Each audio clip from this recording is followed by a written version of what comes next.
हर इंसान इस धरती पे आके जीवन व्यतीत कर रहा है।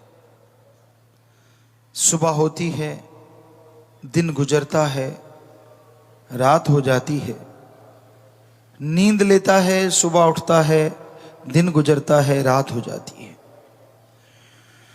यूं यह चक्कर चलता रहता है और इंसान को पता ही नहीं चलता कब उसकी उम्र कितनी हो गई। समय गुजरता चला जाता है, कई लापरवाही से, कोई बेहद परवाही से दुखी रहते हैं। लापरवाह हो गए, श्वास चले गए, जिंदगी बीत गई। यूं लगता है जैसे एक समय पूरा करने आए हैं।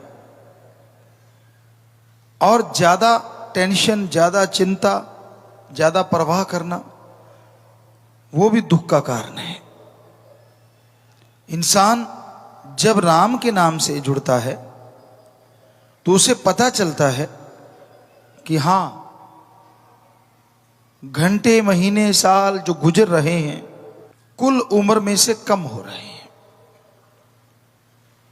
एक तो राम नाम का जाप हो जाए ताकि जिंदगी का जो मकसद है, जो कर्तव्य है मनुष्य शरीर का, वो पूरा हो। दूसरा, मनुष्य शरीर के जो कर्तव्य हैं उनका निर्वाह करते जाओ। जो भी रिश्ते नाते आपके हैं उनके प्रति वफादार बनके, उनके प्रति जिम्मेदारी समझते हुए उन्हें पूरे करते चलो। फिर जो दिन गुजरे खुशी से गुजारो। अरे जो दिन आज गुजर रहा है वो आपकी लाइफ में, जिंदगी में दोबारा आने वाला नहीं है। हर दिन आपके लिए कुछ ना कुछ नया है और हर दिन जो गुजर गया वो लौट के आने वाला नहीं है। आप देखिए आपके बचपन के वो दिन आज भी आप याद करते होंगे, क्या वो लौट के आए? नहीं आए। आप जितना मर्जी चाहो, आज भी आपको लगता होगा कितने बेफिक्र होते थे। कोई परवाही नहीं, खाना है तो रो दिए, माँ ने खिला दिया, पहनना है तो माँ जाने, नहाना है तो माता जाने, कोई परवाही नहीं होती थी।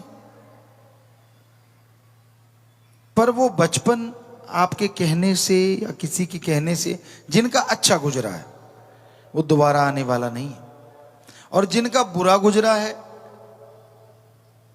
वो दोबारा लाना नहीं चाहेंगे और आएगा भी नहीं। तो समय जो गुजरता जा रहा है ये लौट के आने वाला नहीं है। इसलिए समय की कदर करना सीखो। जिंदगी के हर दिन को खुशी खुशी व्यतीत करना सीखो। ईर्ष्या, नफरत, द्वेष, द्वेष, जो ये आपके अंदर भावनाएं हैं ना, इनका त्याग कर दो। ये किसी और को नहीं बल्कि आपको दुखी करती रहती हैं। ये किसी और का नहीं बल्कि आपका ही अकाज करती हैं।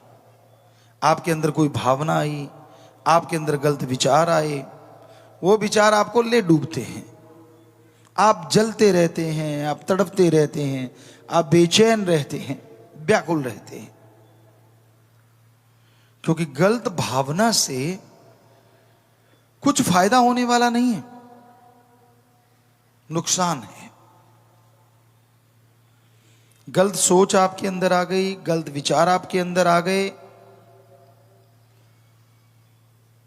उससे आपकी आत्मा को दुख मिलता है, आपके दिमाग में परेशानियां होती हैं, शरीर को दुख मिलता है। तो इसलिए ईर्ष्या, नफरत, द्वेष त्याग दीजिए। इंसान का जैसा बर्तन होता है वैसा सामान उसमें आता है। सभी बर्तन एक जैसे नहीं होते। अब अगर गिलास कहे कि बाल्टी में पानी ज्यादा क्यों आता है तो सारी उम्र कहता रहे तो क्या गिलास बाल्टी जितना पानी ले लेगा? नहीं ले पाएगा। लेकिन आपका शरीर रूपी गिलास बाल्टी का पानी ले सकता है अगर ईर्ष्या छोड़ के राम का नाम जपो। कहने का मतलब, आप किसी को भक्त समझते हैं कि ये तो बहुत बड़ा यार, मैं तो गिलास और वो बाल्टी, तो आप सुमरण कीजिए ना, भक्ति कीजिए, तो आप गिलास से बाल्टी बन सकते हैं। पर दुनिया में गिलास बाल्टी नहीं बन सकता। और बाल्टी गिलास वाला काम नहीं कर सकती, ये भी ध्यान रखा करो। कई बार ऐसा भी होता है, अब बाल्टी से पानी भरी हुई आप पी लोगे क्या मुंह पे लगा के? सवाल ही पैदा नहीं होता। ये उदाहरण किसी और वजह से है।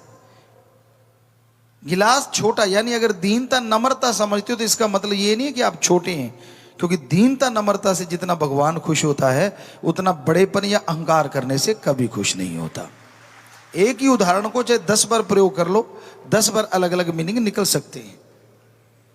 तो इसलिए दीनता नम्रता अगर आप में है तो आप भागों वाले हो, नसीबों वाले हो। आजकल अहंकार और गप मारने की आदत लोगों को इतनी पड़ गई है कि चलते चलते छोड़ते रहते, पता नहीं मिलता क्या है। कई तो राम के नाम पे गप मारते हैं, सामने वाला कुछ बोल भी नहीं सकता। गुरु पीर फकीर के नाम पे गप मारते हैं और वो अपनी बेड़ी में बट्टे डालते रहते हैं और मालिक से दूर होते रहते हैं। खुशियां कोसों दूर चली जाती हैं और मिलता क्या है? लोगों की थोड़ी सी बढ़ाई। वाह अच्छा, तुझे ऐसे हुआ, हमें तो नहीं पता था। बस इतनी सी बात के लिए लोग झूठ बोलते हैं, अपनी खुशियां गायब कर लेते हैं अपनी मान बढ़ाई के लिए। जब खुदी का फाना आ जाता है ना, तो खुदा चला जाता है। इसलिए दीनता नम्रता भी जरूरी है, भावना भी जरूरी है। तो छोटा सा आपको उदाहरण दिया, उसके 2 मीनिंग्स निकाले अलग अलग। कहने का मतलब कोई भी बात का कोई भी मीनिंग निकल सकता है, इसलिए जल्दबाजी मत किया करो। कई बार लोग देखते ही नहीं कि हो क्या रहा है, बिना सोचे समझे गलत कदम उठा बैठते हैं, जिसकी वजह से सारी जिंदगी पछताना पड़ता है। तो ईर्ष्या नफरत छोड़ के भावना को शुद्ध करते हुए अगर आप रास्ता तय करेंगे तो मालिक जरूर आपके लिए उस रास्ते में मखमल बिछा देंगे, कांटे चुन देंगे। और ये तो कहावत आपको कई बार सुनाई है कि दूसरी की थाली में लड्डू बड़ा नजर आता है, और ये सच है। आजकल के बच्चों को शायद उतना नहीं पता, गांव में रहते उनको पता होगा। हमने बिल्कुल पास बैठ बैठ के ये चीजें देखी हैं। आमतौर पे ये होता था कि पूरे गांव में भाईचारा होता था, शादी होती थी तो वहां मिठाई वगैरह बनती थी और घर घर से लोग दूध लेके जाते थे। मान लो घर में 10 किलो दूध है तो 2 किलो खुद रख लिया या 5 किलो खुद रख लिया। 5 किलो जिनके शादी है उनके घर जाके दे के आना, फ्री में होता था ये सारा। पर सामने वाला भी फिर ऐसे नहीं करता था, घर में बैठते जाके दूध देने गए और बदले में जब शादी के दिन नज़दीक हैं तो एक चाय की प्याली और एक लड्डू या जलेबी जो भी बनता वो दिया जाता। और वो भी थाली, बड़ी थाली सी होती थी, प्लेटें होती थी पुराने टाइम में, तो वो थाली में लड्डू रख दिया। खाने वाला ये नहीं देखता था कि मेरा कैसा, वो अच्छा यार उसको बड़ा ला के दिया, मुझे छोटा ला के दिया। होते वही हैं, पर कई बार हाथ ऐसे होते हैं बांटने वाले के थोड़ा सा 19-20 का फर्क पड़ जाता है। अब किसी के हाथ इतने बड़े बड़े और किसी के इतने सी हैं, अब जितना उसमें सामान आएगा वैसे ही बनाएगा ना। तो वो जानबूझ के नहीं लाते, वैसे उठाया बीच में से रख दिया। एक किसके पास टाइम होता है, लेकिन खाने वाले के पास टाइम होता है, वो जरूर देखता है अच्छा उसको तो बड़ा और मेरे छोटा। अगली बार 5 किलो की जगह 2 किलो ही दूध आता है। तो वो कहावत बन गई, दूसरी की थाली में लड्डू बड़ा नजर आता है। ये हकीकत है, ये हमने होते देखा है, लोगों को बोलते देखा, यार देखो उसको ज्यादा ला के दिया, मुझे कम ला के दिया। और उससे किसी का पेट नहीं भरता, वो तो एक सत्कार होता है, एक सम्मान होता है। ऐसे ही कई सत्संगी भी होते हैं, क्योंकि हम सेवा में शुरू से आया करते, कईयों को कहते सुना, देखो यार परमपिता जी ने उसको तो कपड़े दे दिए और मुझे छोटा सा टावल, यार मेरे को तो रुमाल ही दिया है। और कई जिनको दृढ़ यकीन होता है वो कहते थे नहीं, वाह रुमाल मिल गया यार, सतगुरु के हाथ से लगा हुआ, छाती पे लगा, चूमते हैं, दिल से लगा के रखते, उनको कोई लेना देना नहीं किसको क्या मिल रहा है, उनको जो मिला उससे वो बेइंतहा खुश रहते। और जो दूसरों की ईर्ष्या कर करके वो अपने वाली जो खुशियां सतगुरु ने बख्शी है वो सारी गवा के चले जाते हैं। ये सच्चाई है, ये वास्तविकता है। तो इसलिए ईर्ष्या नफरत नहीं करनी चाहिए किसी भी क्षेत्र में, चाहे वो रूहानियत का क्षेत्र है, चाहे दुनियादारी का क्षेत्र है, कोई भी क्षेत्र। आप अपने बर्तन के अनुसार सामान लेते हैं और पीर फकीर एक खुशी में कुछ भी बख्श देता है तो वो समझो आपके लिए बेहद और बहुत बड़ी दात है।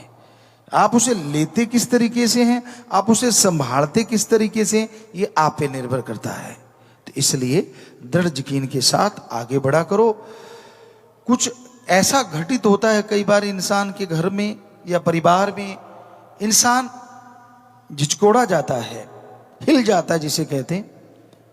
लेकिन कहते हैं ना, भगवान कई बार कुछ ऐसा करता है और पीछे पता नहीं क्या छुपा होता है, पता नहीं क्या उसको देना होता है, ये तो राम जाने।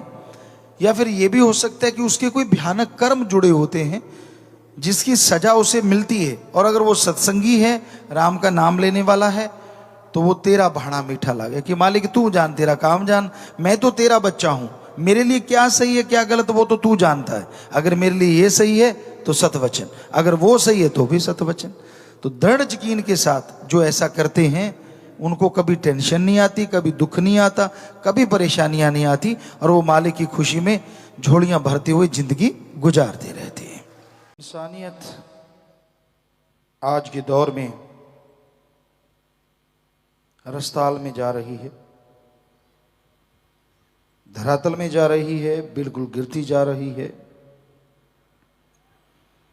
पर यह नहीं है कि इंसानियत के पुजारी नहीं है। संसार में किसी भी चीज का बीज कभी खत्म होता नहीं।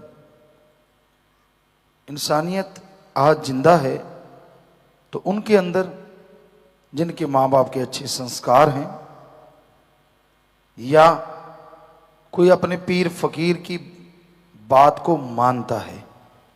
गुरु को मानने वाले ज्यादा होते हैं, गुरु की बात मानने वाले बहुत कम होते हैं। जो दोनों को मानते हैं वही इंसानियत का जो मसाल है उसको जला के रखते हैं।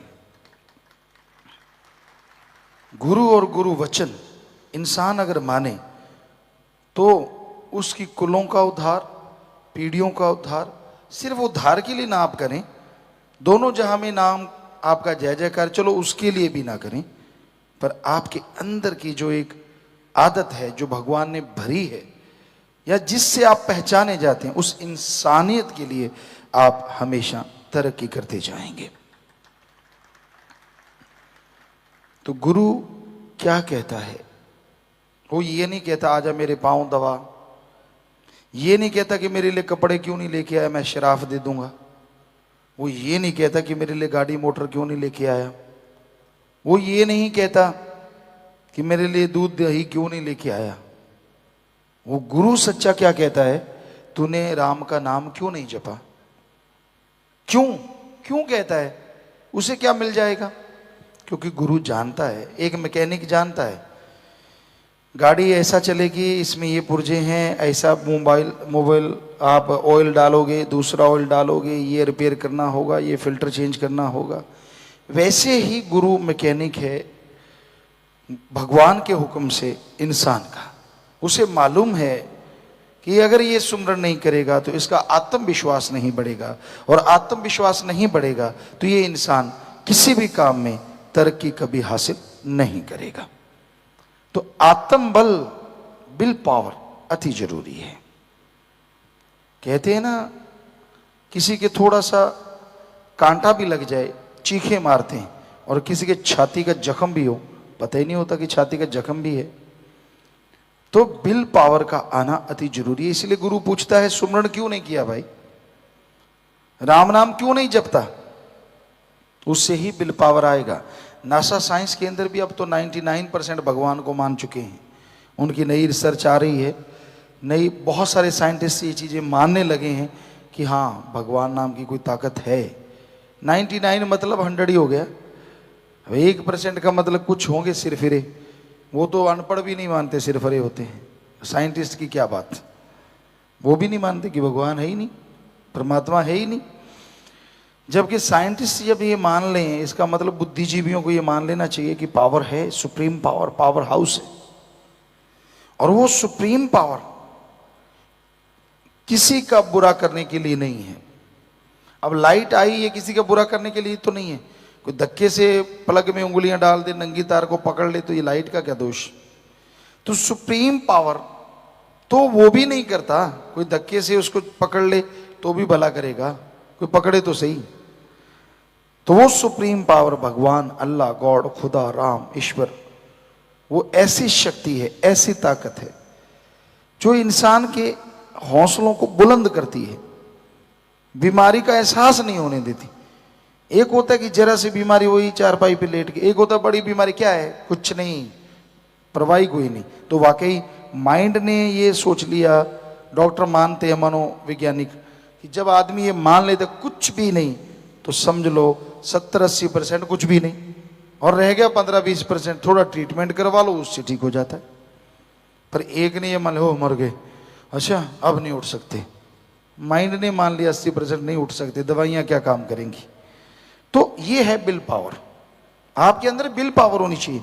काम कैसे नहीं हो सकता, जो दूसरे तरक्की कर रहे हैं वो कैसे करें, वो आसमान से टपके हैं क्या। आप भी काम में तरक्की कर सकते हैं। अभाग्यशाली आप नहीं है, अनलक्की आप नहीं है, आपकी सोच है। इसको बदलना जरूरी है, और ये बदलेगी सुमरन के द्वारा। कहते हैं ना, मोहम्मद गोरी था या कौन था, उसने देखा कि 16-17 बार हार गया, चींटी को चढ़ते हुए देखा और वो 17 बार गिरी और 18वें बार चढ़ गई। कहने लगा ये छोटा सा जीव मेरे से तो ताकतवर है, मुझे शर्म आनी चाहिए, लानत आनी चाहिए। ये फिर भी चढ़ गई और मैं आराम से बैठ गया कि नहीं मैं नहीं जीत सकता, तो अगली बार वो भी जीत गया। यानी कॉन्फिडेंस लेवल हाई हो गया। तो यही जरूरत है, गुरु इसी पे जोर देते हैं, पीर फकीर, कि अपना कॉन्फिडेंस, अपना आत्मविश्वास बुलंद रखो, हौसले बुलंद रखो, तो मंजिलें आपके कदम चूमेंगी, आपको मंजिल तक जाना ही नहीं पड़ेगा। हौसले बुलंद होंगे सुमरन से, परमार्थ से, परहित, यानी अपने शरीर को छोड़ के दूसरों का भला करना। शरीर को छोड़ना नहीं है, आत्मरक्षा तो करनी करनी है। मतलब सारा दिन इसी पे लगे रहना, सारा दिन बाल बच्चे औलाद इसी में खोए रहना। कोई तो टाइम निकालो, हफ्ते में 2 घंटे, 10 घंटे, 5 घंटे, 4 घंटे, 1 दिन, 2 दिन, तो कम से कम उस टाइम में लोगों का भला करो, भले के लिए प्रेयर करो, और यहां तक संभव हो तन मन धन से आगे बढ़ो। तो वो जो टाइम है आपको असीम शांति देगा, और असीम शांति ही आत्मबल का दूसरा नाम है। जब आप टेंशन में खोए रहते हैं, नहा रहे हो, नहाते नहाते पता नहीं कहाँ चले जाते हो, वो हो जाएगा यार, वो हो जाएगा, और खुशी में है तो खुशी में उड़ते फिरते हो, नहाते नहाते पता नहीं ब्रह्मांड की सैर कराते हो, और जब देखते हो शरीर तो गिल्ला हुआ पड़ा, पहुंच ले पहले, मतलब हुआ हुआ या कुछ नहीं होता। तो कहने का मतलब, अगर हम ये रोकते नहीं हैं आपको, बाथरूम सिंगर बनो, जो मर्जी बनो, लेकिन उस समय भी आपके हौसले बुलंद हो, यार अच्छा ही होगा, मालिक अच्छा करेंगे, वो बुरा कर ही नहीं सकते, कभी बुरा नहीं करते। ये आदमी अपने कर्मों की वजह से बुरा कर बैठता है। जैसे कर्म करोगे वैसा फल तो भोगना ही है।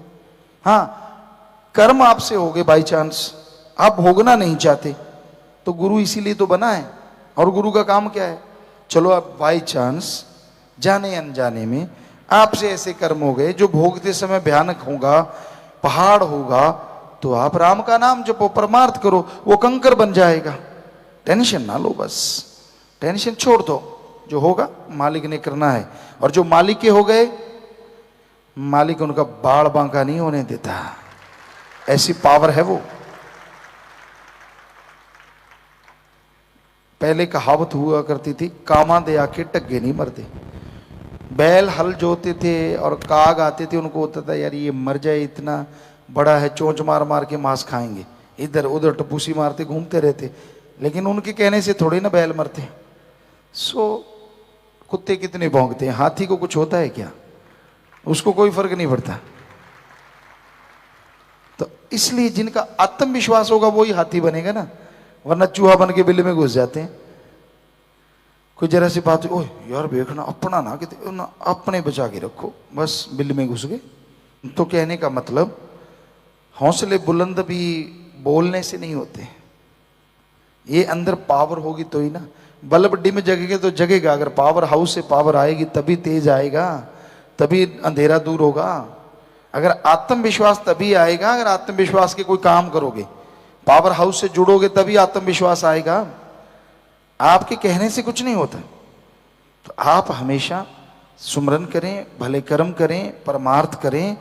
कोई आपको क्या कह रहा है उसकी तरफ ध्यान न दें, हाथी की माने चलते जाइए। यार आप आज जब सही कर रहे हैं, मेरा मौला तो देख रहा है, राम तो अल्लाह सतगुरु तो देख रहा है, किसी की क्या परवाह। ऐसे लोगों को टिच करके जाना, कोई परवाह नहीं, 900 चले फिरते हैं, बस इतना ही काफी है।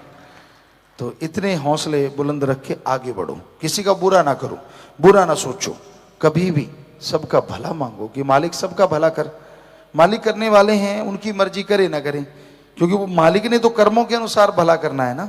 जैसे कर्म कोई करेगा उसने तो, वहां तो कोई अपील नहीं है, वहां कोई दलील नहीं है, वहां कोई रिश्वतखोरी नहीं है। जो है सो है, 100% वो लागू होगा ना। वहां चलेगा यार अपना है चलो छोड़ दो, यार इसको ये दूसरा है इसको रगड़ दो ना, वहां ऐसा कुछ नहीं है। वहां तो कर्मों से ही निबेड़े हैं, जैसे कर्म कर लोगे वैसा आपको फल मिलता जाएगा। तो इसलिए उस मालिक से जुड़ो, भक्ति इबादत करो, ताकि मालिक की खुशियों के हकदार बन सको।